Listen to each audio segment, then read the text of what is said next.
मेरे प्यारे आका सल्लल्लाहु अलैहि वसल्लम के प्यारे दीवानों, अल्लाह अज़्ज़ा व जल तौबा करने वाले को कितना पसंद फरमाता है। अल्लाह अज़्ज़ा व जल फरमाते गुनहगारों को ये तंबीह है, तंबीह कहें या खुशखबरी कहें, अलम यअलमू अन्नल्लाह हुवा यक़बलु तौबत अन इबादिही व याख़ुज़ु सदक़ात व अन्नल्लाह हुवा तव्वाबुर रहीम। अल्लाह अज़्ज़ा व जल इरशाद फरमाता है, क्या उन्हें खबर नहीं, अल्लाह ही अपने बंदों की तौबा को कबूल फरमाता है और सदके खुद अपने दस्ते कुदरत में लेता है, और ये कि अल्लाह ही तौबा कबूल करने वाला मेहरबान है। अगर कोई बंदा तौबा करे तो अल्लाह ताला उसकी तौबा को कबूल फरमाता है। आपको मैंने कई आयतें इसके सिलसिले में, कल से मैं इसके पीछे लगा हुआ था, लेकिन अब मैं ये समझता हूं आयात की रोशनी में गुफ्तगू करने की बजाय मैं आपके सामने 3 वाकयात तौबा के लेकर के आता हूं, ताकि आपका ईमान थोड़ा सा पुख्ता हो जाए। और खास तौर पर हमारे बहुत सारे उलमा और तलबा यहाँ पर मौजूद हैं, मैं उनसे गुजारिश करूंगा, और बहुत सारे मुबल्लिगीन भी मौजूद हैं और बहुत सारे आबिदो जाहिद भी मौजूद हैं। अब जो बात अर्ज करने जा रहा हूं इसे गौर से सुनिएगा। और खास तौर पर हम जितने भी हैं अपने आप को आशिक़े रसूल कहते हैं, जवाब दीजिए, कहते हैं कि नहीं कहते? अब आइए आशिक़े रसूल कैसा होता है। हजरत सालबा रदियल्लाहु ताला बहुत जलील कद्र सहाबी, टोटल 16 साल की उम्र थी। कितनी उम्र थी? 16 साल की उम्र के थे हजरत सालबा रदियल्लाहु ताला, और हुजूर सल्लल्लाहु अलैहि वसल्लम के खादिम थे। सरकार सल्लल्लाहु अलैहि वसल्लम उन्हें काम सौंपा करते, वो दौड़ते, काम करते, घर जाते, लाते, बड़ी खिदमत में लगे रहते थे, बड़ी खिदमत में लगे रहते थे। आक़ाए करीम सल्लल्लाहु अलैहि वसल्लम हजरत सालबा रज़ियल्लाहु ताला अन्हा से बड़ी मोहब्बत फरमाते, बड़ी मोहब्बत फरमाते। जवान थे, 16 साल के थे। एक दिन हुजूर सल्लल्लाहु अलैहि वसल्लम ने किसी काम के लिए भेजा, वो तशरीफ ले गए। जिस रास्ते से गुजर रहे थे, इत्तफाक से उस रास्ते में उस जमाने के एतबार से एक ऐसा घर आया। उस जमाने में इस किस्म के घर थे, आज की तरह कबाड़, आज की तरह दरवाजे और ये पर्दों का मामला रहा करता था उस जमाने। एक घर के करीब से गुजरे, इत्तफाक से उस घर के अंदर एक औरत नहा रही थी। वो रास्ते से गुजर रहे थे, औरत नहा रही। हवा का झोंका आया और वो पर्दा हट गया, और जैसे ही पर्दा हटा अचानक उनकी नजर उस औरत पर जो नहा रही थी उस पर पड़ी। जैसे ही नजर पड़ी बस उनकी कैफियत बदल गई, रोने लगे, बहुत रोए, और फिर अपने आप से कहने लगे, सालबा तू तो मुनाफिक हो गया, तू मुनाफिक हो गया। और फिर हजरत सालबा रज़ियल्लाहु ताला अन्हा रोते रोते ये कहने लगे, मैंने तो अपनी आंखों से मुस्तफा का जलवा देखा है, मैं तो हुजूर का खादिम खास कहलाता हूं, मैं तो सरकार सल्लल्लाहु अलैहि वसल्लम की सोहबत में जिंदगी गुजारता हूं, मैंने ये आंखों से क्या देख लिया। चले गए पहाड़ की तरफ, निकल गए, रोते रहे, निकल गए। आक़ाए करीम सल्लल्लाहु अलैहि वसल्लम ने कुछ दिनों तक हजरत सालबा रज़ियल्लाहु ताला अन्हु को नहीं देखा। बुलाया हजरत फारूक आज़म रज़ियल्लाहु ताला अन्हु को, फरमाया कहां है सालबा, नजर नहीं आ रहे। तलाश करने निकले फारूक आज़म रज़ियल्लाहु ताला अन्हु, कहीं पता नहीं मिल रहा। ढूंढ ढूंढ के पूरे मदीने में थक गए, पूरे शहर में थक गए, कहीं पता नहीं मिल रहा। बाद में सोचा चलो जंगलो बयाबान की तरफ जाएं, देखें तो सही कहां गए।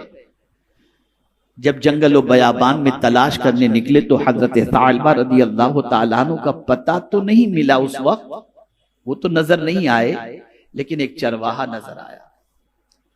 हजरत फारूक आजम रज़ी अल्लाह तआला अन्हु ने फरमाया, तुमने इस हुलिये के किसी नौजवान को देखा है? 16 साल, तवज्जो चाहूंगा, इस हुलिये के किसी नौजवान को देखा है? उस चरवाहे ने कहा, नहीं देखा तो नहीं है, लेकिन इतना जरूर है कि फला गार के अंदर कोई शख्स इतना रोता है, इतना रोता है, इतना रोता है कि उसकी रोने की और हिचकियों की आवाज से हमारी तबीयत बेचैन हो जाती है। कहा वो कैसे हुलिये वाला है? उन्होंने हुलिया बताया। कहा अच्छा। कहा हाँ, वो आता है कभी नीचे और आकर के हमारी बकरियों का दूध पीता है और फिर चला जाता है वहीं पर। कहा अच्छा, तुम्हें मालूम है वो कब आएगा? कहा हाँ, बस आने का वक्त हो गया उसका। थोड़ी देर के बाद हज़रत सालबा वहां से आए। फारूक आजम रज़ी अल्लाह तआला अन्हु के साथ एक और सहाबी भी थे। दोनों छुप जाते। हज़रत सालबा जैसे ही तशरीफ लाए, जब आ गए तो जैसे ही दूध उन्होंने हाथ में लिया तो जहां दूध मुंह से लगा रहे थे वहीं आंसू भी दूध के अंदर गिर रहे थे। आंसू भी दूध में गिर रहे थे। 40 रोज तकरीबन हो चुके थे उनको। फारूक आजम रज़ी अल्लाह तआला अन्हु देखा तो आवाज दी, सालबा सालबा। कहा आप मेरे करीब ना आए, मैं मुनाफिक हो गया हूं, आप मेरे करीब ना आए, आप मेरे करीब ना आए। हजरत सालबा को फारूक आजम ने पकड़ लिया और फरमाया, तू मुनाफिक नहीं हुआ, तुझे हुजूर ने याद किया है, चलो सरकार के पास।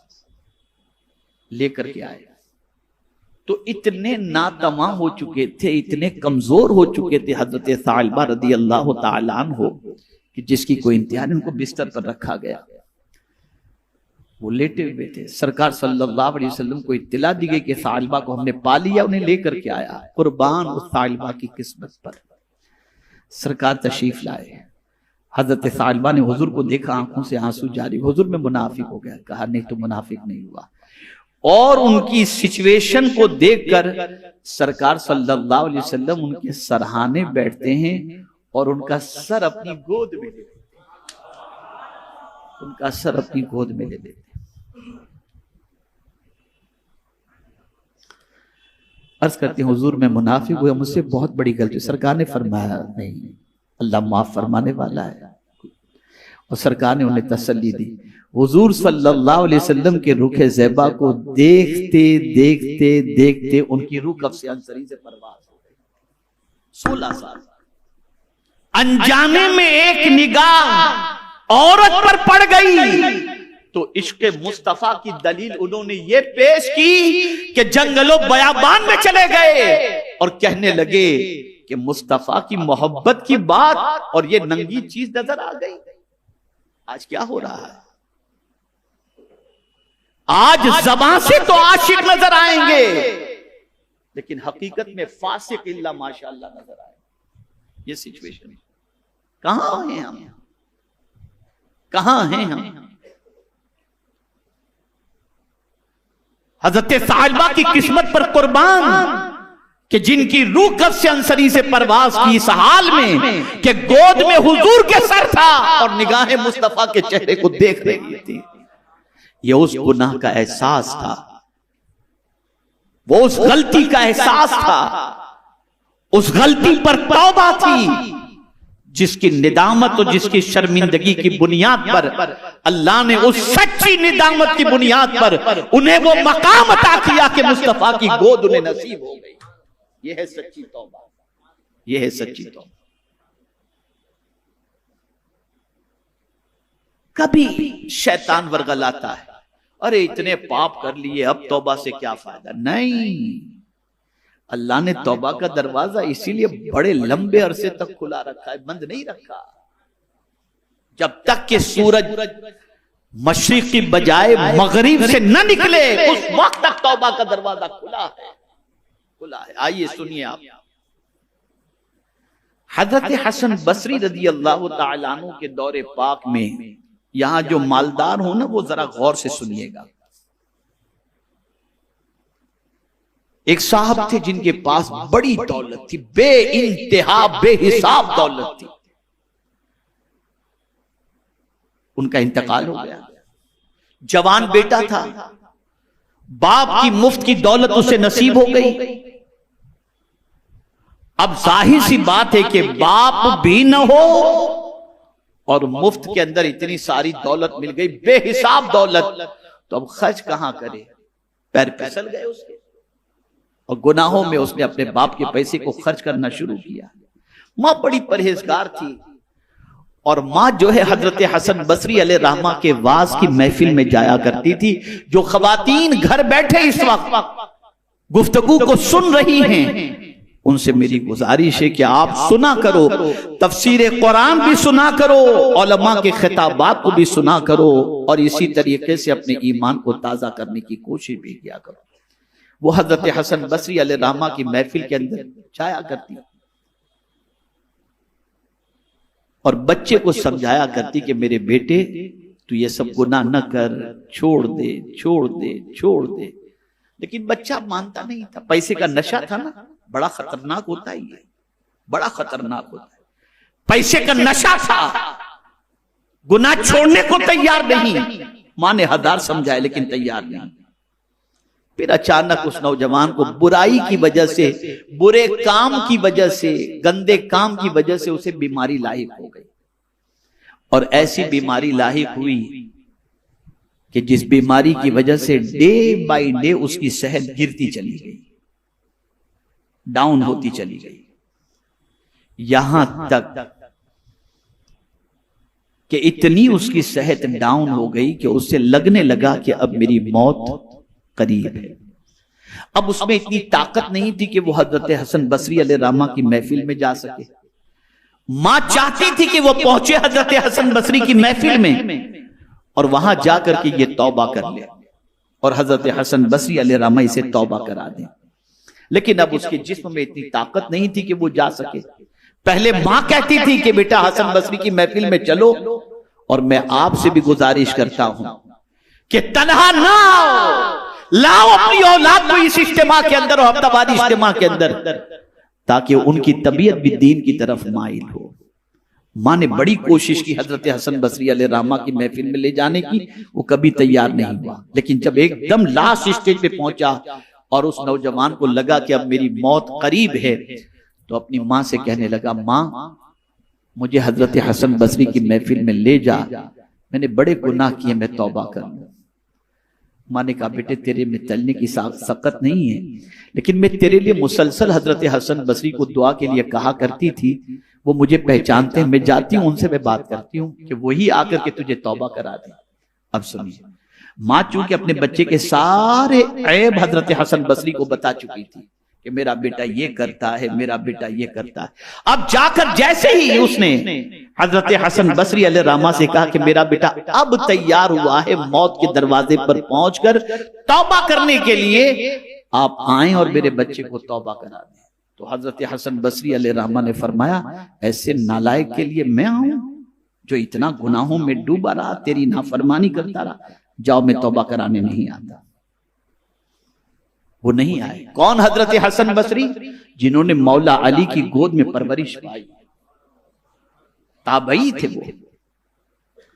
अब मां मायूस होकर आई और अपने बेटे से कहती है, बेटे पहले ही जब तू सेहतमंद था और मैं जब तुझे कह रही थी उस वक्त ही चल करके तू तौबा कर लेता हजरत हसन बसरी के हाथों पर, तो कितना ही अच्छा होता। अब तेरे पाप की बुनियाद पर वो आने के लिए तैयार नहीं। तवज्जो चाहूंगा, जिंदगी में कभी रब से मायूस मत होना। अब तेरे पाप की बुनियाद पर वो नहीं आए। उस नौजवान ने सुना, बस उसने रोना शुरू किया। अब रोकर अपने मौला से लौ लगाई, मौला मैं इतना गुनहगार हूं कि तेरा नेक बंदा मुझे तौबा कराने के लिए भी नहीं आया, यकीनन ये मेरे गुनाहों की वजह से। मौला सबके दरवाजे बंद हैं, तेरा दरवाजा तो बंद नहीं हुआ। मैं सच्चे दिल से तौबा करता हूं।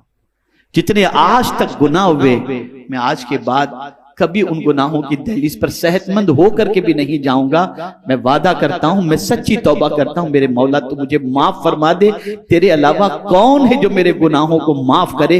रोता रहा रोता रहा रोता रहा, अल्लाह की बारगाह में तौबा करता रहा, माफी मांगता रहा, यहां तक कि तौबा करते करते उसकी रूह परवाज कर, उसकी रूह परवाज होने के बिल्कुल करीब पहुंच गई। तो उसने अपनी मां से कहा कि मां अब मेरी वसीयत सुन ले, मैं बहुत पापी हूं, मर जाऊं ना तो एक काम करना, मुझे अपने दुपट्टे से लपेट कर मेरी गर्दन में मुझे घसीटना। मुझे नहीं मालूम कोई मेरी नमाज जनाजा पढ़ाएगा भी कि नहीं पढ़ाएगा, और कोई आएगा कि भी नहीं आएगा। बस ये कहने के बाद उसकी रूह परवास कर गई।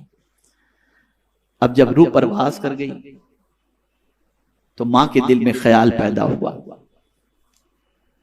कि चलो इयादत के लिए हजरत हसन बसरी तौबा कराने नहीं आए, अब नमाज जनाजा पढ़ाने के लिए आ जाएं। गई मां वहां पर और जाकर के हजरत हसन बसरी से कहती है, मेरे बेटे ने दाई अजल को लब्बैक कह दिया, अगर आप उसकी नमाज जनाजा पढ़ा देंगे तो आपकी दुआ से मेरे बेटे की मगफिरत हो जाएगी। हुजूर आप चलें।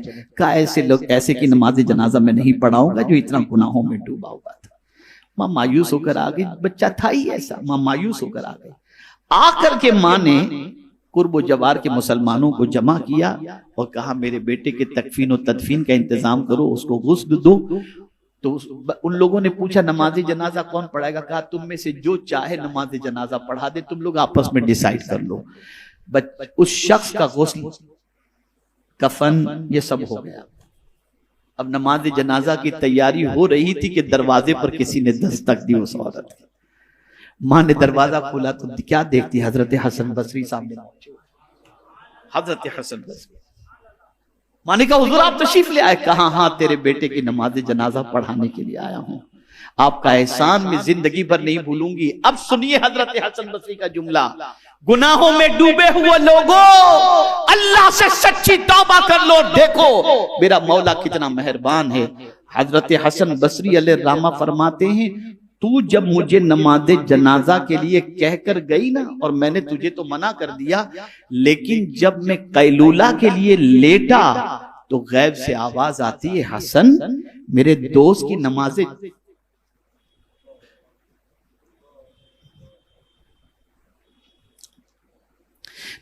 जनाजा पढ़ाने से तुमने इनकार कर दिया, जाओ मेरे दोस्त की नमाज जनाजा पढ़ाओ। हजरत हसन बसरी अलैहिर्रहमत व रिज़वा आए और उस औरत से कहने लगे, ए खातून, अल्लाह ने तेरे बेटे को विलायत के मकाम पर अपनी दोस्ती का ताज अता फरमा दिया। अपने गुनाहों को न देखो, कुदरत के करम को देखो। वो बहुत करीम है, वो तौबा करने वाले को बहुत पसंद करता है, इतना पसंद करता है जिसकी कोई इंतहा नहीं। इसलिए सच्चे दिल से उसकी बारगाह में तौबा कर।